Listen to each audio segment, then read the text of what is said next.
All right, ladies and gentlemen of the 1/18 scale 4-inch modern action figure community, I'm back again with a video. And if you notice, we got the G.I. Joe logo up here. It's front and center for us. And if you've watched my videos in the past, you know what that means. You know that it must be a G.I. Joe figure. I try to represent for any figure that I'm pretty much discussing. So with that being said, we're going to discuss this today. If you notice, the information, my address and my name, and the sender's address and name has been removed due to the simple fact that, you don't want to put personal information over the internet. Also, if this was like a company that I ordered from, and it just said like ToysRUs.com across the top, or Amazon.com, whatever, I would leave that. But being that this was a personal residence, personal information, I got to remove that because I wouldn't want anyone doing a video and putting my address up there. You know what I mean? So anyway, if you see my past videos, you know that I had a trick where I burned these out. You just light a lighter and run the flame across the name and address, and I guess the ink inside of that will react and cause it to blur itself out. It'll just be two black blurs there. But I couldn't find my lighter. I didn't feel like getting up and going to get it. So with that being said, let's get into this. I'm going to open this guy up for you, so that way you can see exactly what it is that I came across here. So, got my X-Acto knife. This one's from Ace. I got an actual X-Acto knife, but I got this one. I was in Ace and saw it and decided to grab it. So, there you go. So, with that being said, moving right along. All right, we're in. Cool. Nicely packed. A lot of bubble wrapping. I can get into that later. Like a cat in a ball of yarn. I'll get into that later. And here we go. So I have before you Surefire action figure from the G.I. Joe. What is this? The club exclusive. I think it's a pretty cool figure. Very nicely packed. Well taken care of. You can pause that and read it. Let me get it to focus in for you. Come on, focus in. All right, let's go out a little.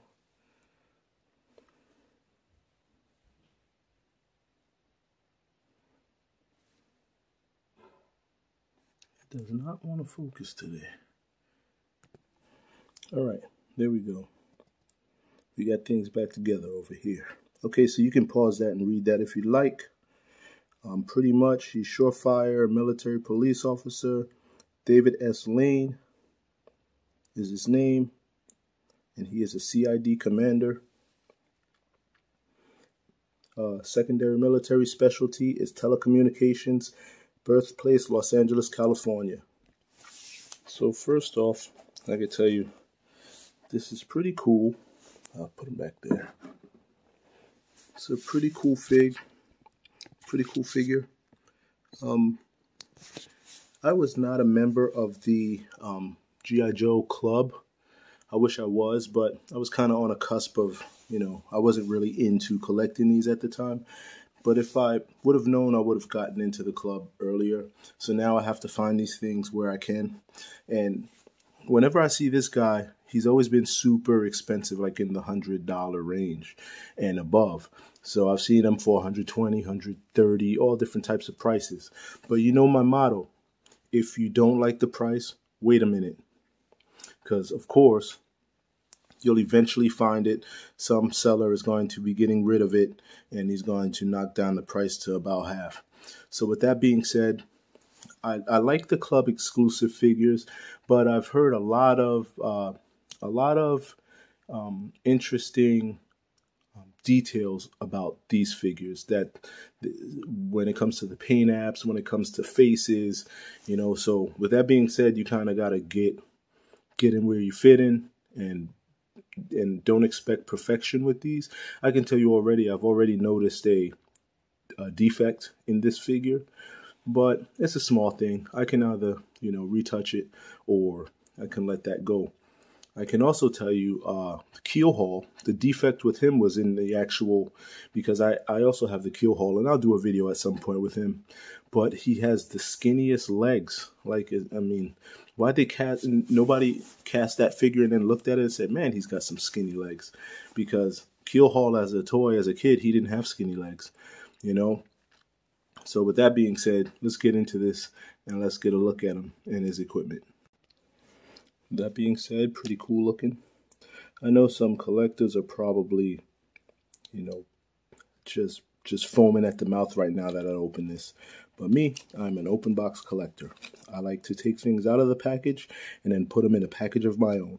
So that way, if I want to, take them out and have a look at them, cool. He'll be there for me to do that. But yes, anyway, you see he's very nicely sculpted. He has a great his facial features are great, and that's something you don't see a lot with these modern figures. They really screw up the facial expressions and the way the face is made. So that is definitely a plus. I don't have to go in and repaint eyeballs because he's got a bad case of atrophy, one eye looking at you, the other eye looking for you. So yeah, with that being said, we'll get him out of here and let's look at him a little further.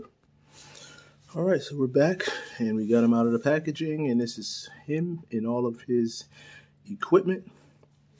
And we'll start out with his equipment. He has a helmet, which is cast in green.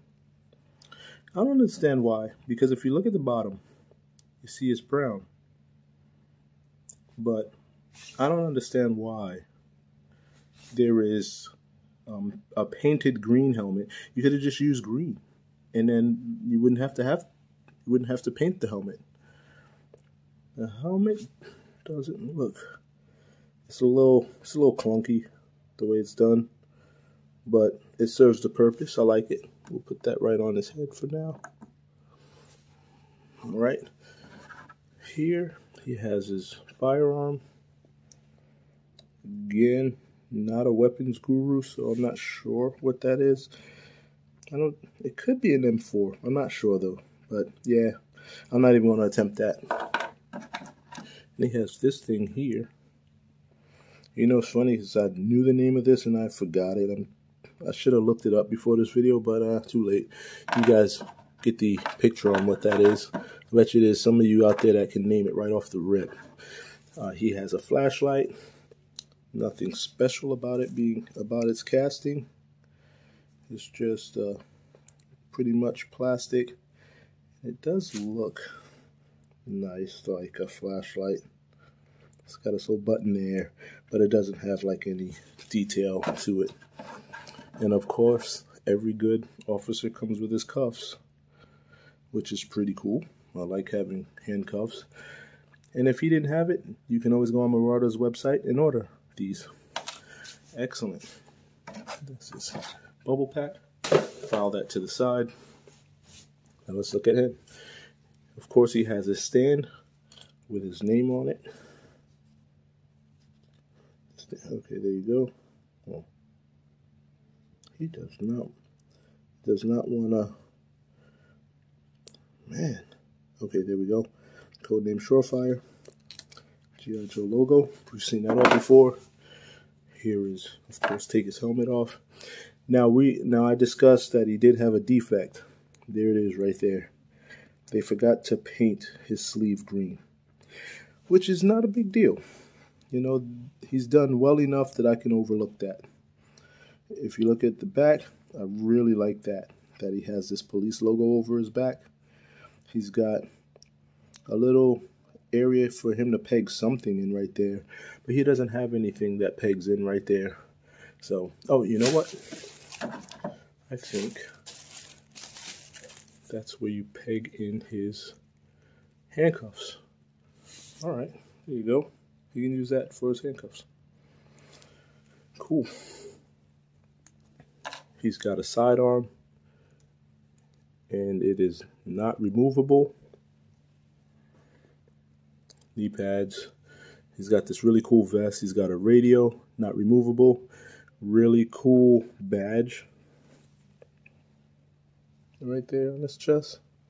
And a cool trick is get some putty and stamp out a bunch of these, and you can use epoxy or something and make your own badges for other figures. Like in my case, I'm trying to build a sheriff's unit and I don't have any badges, so what I did was I ordered some really tiny earrings, police earrings, and they should be here soon enough. If it works out, I'll show you guys how it works, how it's done.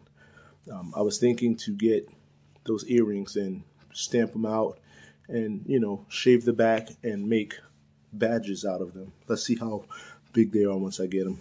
But anyway, with that being said, he's very nicely done. He still has his hip motion, even, yeah, he can go all the way around. He can sit. If he's going to be in one of the vehicles, he could sit. You know, pretty much what all the other figures do. He's got double jointed knees, you know, swiveling feet up and down. There you go. His head actually moves really well considering having that big collar on it. Look at that. Cool. So, all right, ladies and gentlemen, final look at him. He's got his equipment on, wearing his helmet, got his flashlight, ready to go, ready to make entry. So with that being said, this is the Surefire figure of the G.I. Joe Club exclusive. Very nicely done figure. I mean, the only defect I can find on this figure is the fact that his sleeve on the right arm isn't painted. But I mean, when you see him, it's well worth letting it go. If I did paint over that, it would be black to match the other sleeve. But other than that, I don't think I need to, and I don't think I'm going to push that. I think I'm going to leave him just as he is. I'm not a big action figure painter. But with that being said, if you come across this guy at a good price, I wouldn't pay any more. I wouldn't pay a whole lot for this. You know the prices on these guys now, on these figures, so I wouldn't pay any more than $60 for it. But that's very steep. You know how it is, though. With that being said, happy hunting. You know, I do these videos so that maybe you can look at my figures and say, nah, I don't want that, instead of having to buy it first and then say, nah, I bought this figure and I don't want it. So, you know, I do these videos for y'all. Anyway, if you have any questions, comments, link them down below. Right? Don't forget to like and subscribe. I appreciate you guys liking my videos and, you know, slapping a like on my videos and, you know, sending me comments and questions down below. I appreciate you giving me time to listen to my ranting about these figures. And yeah, let's just keep this going, you know. Happy hunting again. And I'm out. Again, thank you.